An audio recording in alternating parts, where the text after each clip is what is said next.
அன்பு நேயர்களே வணக்கம். எந்த ஒரு விஷயத்திலையும் நம்ம 2 விதமான கோணங்கள் பார்வைகள் இருக்குது. நம்ம என்ன பண்ணுறோம், நமக்குன்னு ஒரு பார்வையை வைத்துக்கொண்டு அது நல்லதா கெட்டதா என்பதை தீர்மானித்து விடுகிறோம் இல்லையா? ஒரு விஷயத்துக்கு 2 பக்கங்கள் உண்டு அப்படி என்று சொல்வார்கள். நாம் எந்த பக்கத்தை எடுத்துக்கொள்ள வேண்டும் என்பதற்கு ஒரு சின்ன உதாரணம், ஒரு கதை ஒன்று. அதாவது ஒரு பக்திமான் அவன் இருந்தான். அவன் நிறைய கோயிலுக்கு போவான், பக்தி செலுத்துவான்.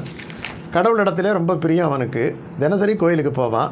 கோயிலுக்கு போயிட்டு பூஜையெல்லாம் பண்ணிவிட்டு அவன் நேராக காட்டுக்கு போய் விறகு வெட்டுவான்.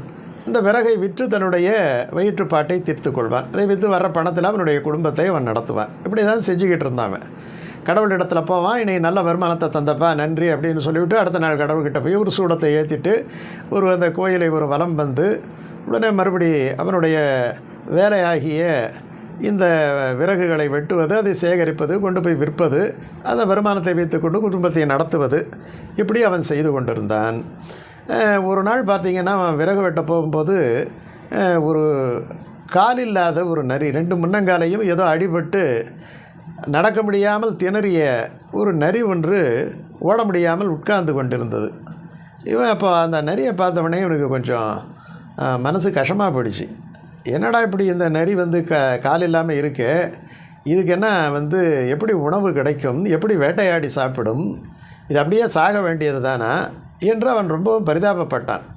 இப்படி கடவுள் இப்படி படைத்து விட்டாரே, இப்போ ஓட முடியாது, அதனால் வைத்தியமும் பார்த்துக்க முடியாது அப்படின்ற அவன் நினைத்து இப்படியே சாக வேண்டியது தான் போல இருக்குது அந்த நரி. இப்போ கடவுள் தண்டனை தந்து விட்டார் போல இருக்கிறது. இப்படி எல்லாம் நினைத்து கொண்டு அவன் இருக்கின்ற பொழுது ஒரு புலி ஒன்று வந்தது. அந்த புலியினுடைய வாயிலே ஒரு மானினுடைய மாமிசம் ஏதோ அடித்து போட்டு அதை இழுத்துக்கிட்டு வந்துக்கிட்டு இருக்கு. உடனே அவன் புலி என்னவனே பயந்து போய் ஒரு மரத்தடியில் போய் அவன் பதுங்கி இருந்தான். என்ன நடக்குதுன்னுட்டு பார்த்தான். பார்க்கும் பொழுது அந்த புலி நேராக இந்த நரிக்கு பக்கத்தில் உட்கார்ந்து தான் வேட்டையாடி வந்த மானினுடைய மாமிசத்தை சாப்பிட்டது. அதுக்கு ரொம்ப பசி, அதனால் நிறையா சாப்பிட்டுட்டு ஒரு பாதி மாமிசத்தை அப்படியே போட்டுவிட்டு அது தன்னுடைய வழியிலே போய்விட்டது. அந்த மாமிசம் ரொம்ப பக்கத்திலே இருந்ததாலே இது நொண்ட நரி அப்படியே கொஞ்சம் நகர்ந்து போய் அது தன்னுடைய உணவை எடுத்துக்கொண்டது. இதெல்லாம் பார்க்கும்போது உனக்கு ரொம்ப ஆச்சரியமாக இருக்குது. இந்த நரிக்கு யார் உணவு தருவார்கள் என்று நினைத்து கொண்டிருந்தோம். இந்த புலி தான் சாப்பிட்ட மிச்ச உணவை இந்த நரிக்கு தந்துவிட்டதே. கடவுளுக்குத்தான் எத்தனை கருணை! அது எந்த இடத்தில் செல்லாமல் இருந்தாலும் கூட அதற்கான உணவை மிகச் சரியான நேரத்திலே கொண்டு கொடுத்து விடுகிறாரே. அப்படி இருக்கும் பொழுது நான் ஏன் கஷ்டப்பட்டு நான் விறகு வெட்ட வேண்டும், அதை விறகு கட்டி தூக்கி கொண்டு போய் விற்பனை செய்ய வேண்டும், அந்த பணத்தை வைத்துக்கொண்டு குடும்பத்தை நடத்த வேண்டும்? எனக்கு ஒரு உயிரை கொடுத்து விட்டான், உடலை கொடுத்து விட்டான், எனக்கு சாப்பாடு கொடுக்காமல் போய்விடுவானா இறைவன்? நான் ஏன் இவ்வளவு சிரமப்பட்டு சாப்பிட வேண்டும்? ஒரு கல்லினுள் தேரைக்கும் கருப்பை உயிர்க்கும் புல்லுணவே தந்து போற்றும் தயாபரன்ட்டு ஒரு பாட்டு உண்டு.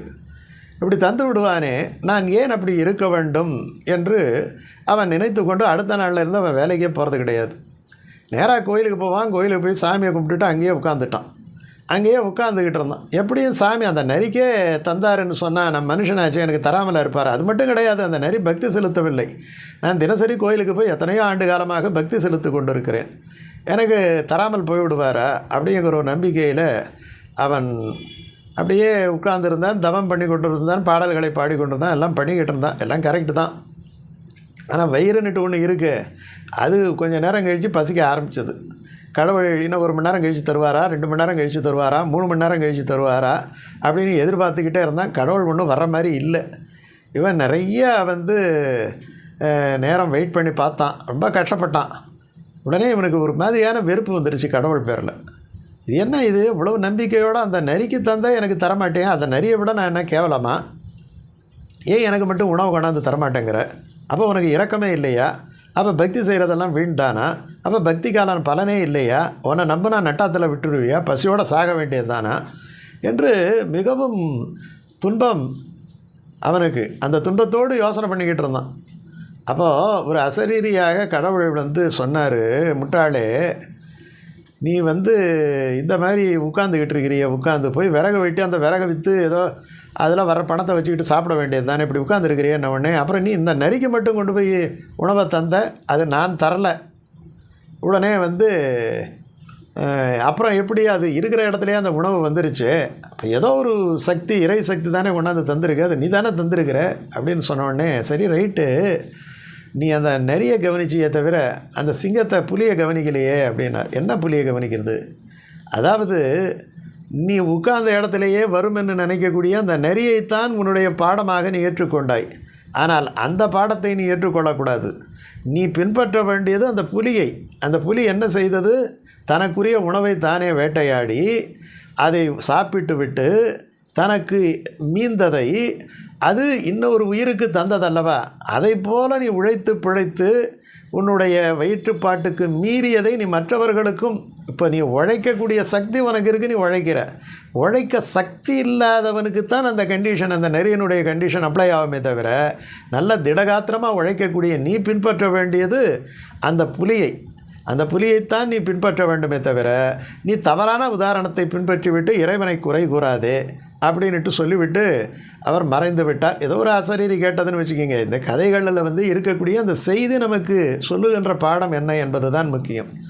உழைத்து சாப்பிடு, இறைவனை வணங்கினால் உழைக்கக்கூடாதென்று எந்த ஒரு நூலிலும் சொல்லப்படவில்லை என்பதை புரிந்து கொள்ள வேண்டும். இன்னொரு விஷயம் என்னன்னா, ஒருவன் உழைத்து தானும் அதிலே தன்னுடைய குடும்பத்தாரும் உண்டு, அதிலையும் கொஞ்சம் மிச்சப்படுத்தி இல்லாதவர்களுக்கு தருவது தான் இல்லற தர்மம் என்று சொல்லப்பட்டிருக்கிறது. அதைத்தான் பின்பற்ற வேண்டுமே தவிர, ஒரு கதைகளிலே இருக்கக்கூடிய தவறான செய்திகளை உதாரணமாக கொண்டு வாழ்ந்தால் அது மிக மோசமான விளைவுகளை தரும்.